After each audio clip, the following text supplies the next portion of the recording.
But the reality is that the G20 is actually a pretty congenial setting for Mr. Xi, and it's not uncongenial in some ways for the Russians either.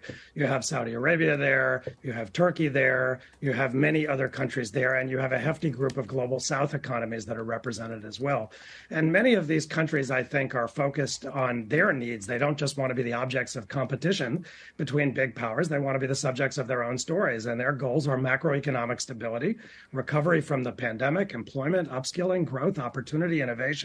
And that's part of the challenge that all of these leaders had. And by the way, I think that's one reason that President Biden was trying so hard to showcase that the United States was offering positive messages both to the G20 and to the region in which the meeting was taking place, East Asia, where many countries are worried about being caught betwixt and between the U.S.-China competition and a relationship that's increasingly confrontational. So he and President Xi, for that matter, were at some pains to showcase their supposed reasonableness in order to play to the crowd and imply that they were trying to stabilize the relationship and point fingers at the other side if that doesn't happen. Rather fascinating, I thought, that the U.S. president, after heading to Sharm, took Nancy Pelosi with him on his way down to Bali. I mean, obviously, the Taiwan question is the center and focal point for those conversations. Those quotes coming out yesterday, Xi Jinping essentially saying the Taiwan question is at the very core of China's core interests. And also, the President Biden essentially coming on there and saying, you know, there's no need to be a new Cold War, and he doesn't think there is any imminent attempt, he said, by China to invade Taiwan. What was your readout on that conversation? So just trying to calm the waters in your mind?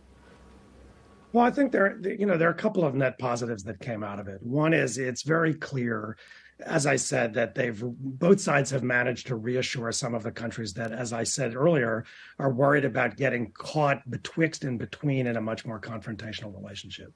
Second, they restored actual dialogue on actual issues that matter. This includes macroeconomic stability, which is an old standby in the U.S.-China relationship. You saw Treasury Secretary Yellen was at the meeting. They're going to talk about public health and pandemic preparedness. They even teased that they might talk about climate change, although it's a little unclear whether that's going to be in a bilateral setting or in a multilateral setting. But as your question is getting at, Hadley, I think the core issues that have really made this relationship much more confrontational over the last few years are still there. Taiwan is the core of that because the United States and China in many ways are actually talking past each other.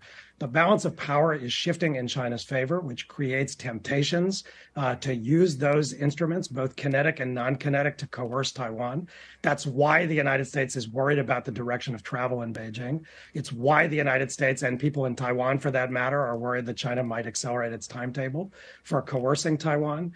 But China has been very clear, not just to the Biden administration, but going back to I'd say the middle of 2020, that it does not like the direction of travel in U.S. policy. Foreign Minister Wang Yi gave an interview a couple of years ago where he said, we want a real one China policy, not a fake one China policy. And I think what he meant by that is, from Beijing's perspective, Beijing sees the United States injecting what it regards as ever greater levels of officiality into what it believes should, at maximum, be an unofficial relationship with Taiwan. The two sides are kind of finger pointing at each other. They're publicly talking past each other. President Biden restated U.S. policy in a traditional way. President Xi may or may not be reassured by that. It gives him some of what he needs domestically. But this core issue remains at the core of their disagreement, and it's going to take a lot of work to stabilize.